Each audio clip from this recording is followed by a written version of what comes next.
Ассалаумағалейкум, құрметті қазақ елі, әлеуметтік желі қолданушылары. Мен Қосжанов Нұрлан Әлиұлы, Тұмар жауап серіктестігінің заңды өкілі ретінде бірнеше күн бұрын Facebook әлеуметтік желісінде Тұмар жауап серіктестігіне қарасты Ордабасы ауданы Көктөбе ауылының маңайында Боралдай өзенінің жағалауында су қорғау белдеуі аймағынан тыс жерде орналасқан тас өндіру карьеріне қатысты ұйымдасқан белгілі топ тарапынан негізсіз айтылған дәйексіз ақпараттар жарияланды. Тұмар жауап серіктестігі 2008 жылдан бері құзырлы органдардың рұқсатнамасы негізінде заңды түрде қазіргі таңға дейін өз жұмысын атқарып келеді. Видеода ұйымдасқан топ Боралдай өзенінің суы тартылып, қоршаған ортаға зардап келіп жатқандығын, содан ауылдың берекесін қашырып, ажарын кетіргендігін айтып өткен. Алайда Боралдай өзенінің арнасындағы су деңгейінің азайып көбеюіне Тұмар жауап серіктестігінің ешқандай қатысы жоқ. Себебі әр жылдың табиғи құбылысына қарай, суына қарай судың азайып көбеюі барлықтарыңызға белгілі. Одан бөлек Боралдай өзенінің бойында егіндікке арналған арықтардың жоғарыдағы бастауынан алатын белгілі тоғандар арқылы су берілуде. Одан бөлек айтып кететін нәрсе, карьер орналасқан жерде су тоспасы, көпірлер, шлюздер, электр бағаналары орналаспаған. Су тасқыны және басқа да кезеңдерде Боралдай өзенінің қашықтық ретінде тұратыны барлықтарыңызға мәлім.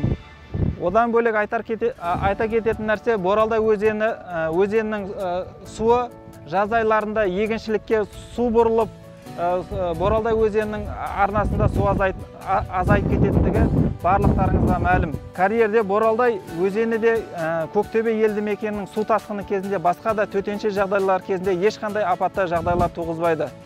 Сондай-ақ облыс әкімінің 2018 жылғы 6 сәуірдегі 104 қаулысына сәйкес Боралдай өзені жергілікті маңызы бар балық шаруашылығы айдындарының тізбесіне енгізілмеген.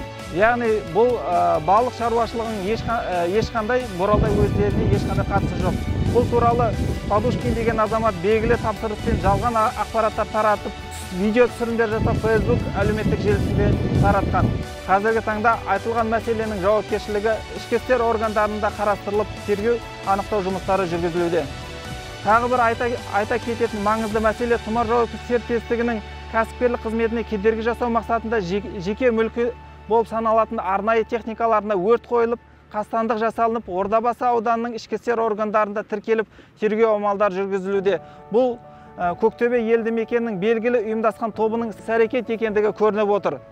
Құрметті әлеуметтік желі қолданушылары, Тұмар жауап серіктестігі Көктөбе елді мекенінің тұрғындарына өз есебінен Смайылов көшесіне тас төсеп, көпір салып орнатқан болатын. Бұл тұрғындардың қалауы болатын. Қазіргі таңда ұйымдасқан белгілі топ аталған көпірді бұзып, кәсіпкердің одан әрі қызмет жасауына кедергі келтіруде.